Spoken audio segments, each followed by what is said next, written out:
దానికంటే ముందుగా మీకు సంపూర్ణంగా ఎప్పుడంటే అప్పుడు అందుబాటులో ఉన్న ఇప్పుడు గుర్తుపెట్టారు.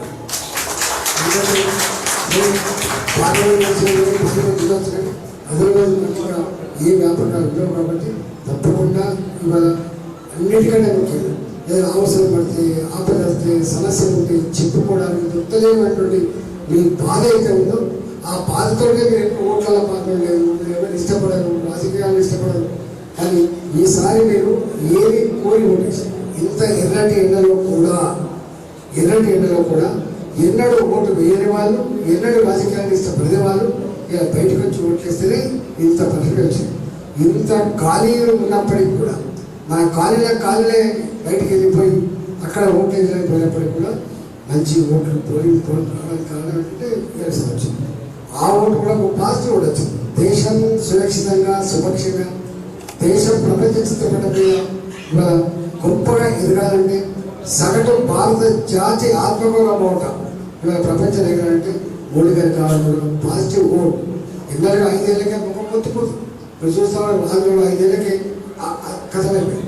ఎంత గొప్పగా వచ్చినా అంత గొప్పగా అంటే ప్రజలకు ఎత్తుకుంటే ఎట్లా ఎత్తుకుంటారు, విశ్వాసం కోల్పోతే ఎంత పండగేసి కొడుతుందో సజీవ సాక్ష్యం మనం చూసాం. 5 ఏళ్ళకి ఆగమైపోయింది, 10 ఏళ్ళకి ఇక్కడ కూడా ఆగమైపోయింది. మనం ఏం తెలియదు. 10 ఏళ్ళకు కేంద్రం కూడా 2014లో పోతే మనకి ఇక్కడ రాలేదు. కాబట్టి ప్రజాస్వామ్యంలో ప్రజలే గొప్ప న్యాయ నిర్ణేతలు. చరిత్ర మార్చేది నాయకులు కాదు, చరిత్ర మార్చేది ప్రజలు మాత్రమే. కాబట్టి అది ప్రూవ్ అయింది. కాబట్టి ఆఫ్టర్ 10 years 10 సంవత్సరాల తర్వాత కూడా మళ్ళీ మోడీ గారే ఉన్నామనే కాన్సెప్ట్ అది మామూలు విషయం కాదు. ఆయన జీవిస్తే దేశం కోసమే జీవిస్తాడు, ఆయన మరణిస్తే దేశం కోసమే మరణిస్తాడు కాన్సెప్ట్ దేశం.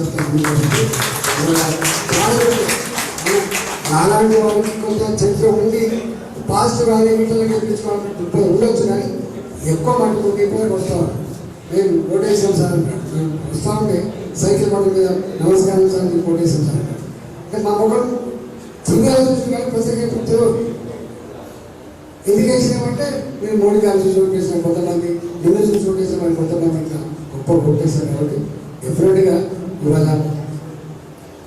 రాష్ట్ర కేంద్ర జిహెచ్ఎంసీ ఇవన్నింటిలో నాలాంటి మన మోయం మొక్కమని కూడా బాధ్యత కొంత చేసించకూడదు. అయ్యో నేను ఎంపీ కదా లేకపోవాలి అందరూ నా ప్రజలకు అవసరమైతే కాలుకు పడితే పనులు పీకే సర్వీస్ చేసే బాబుతోంది.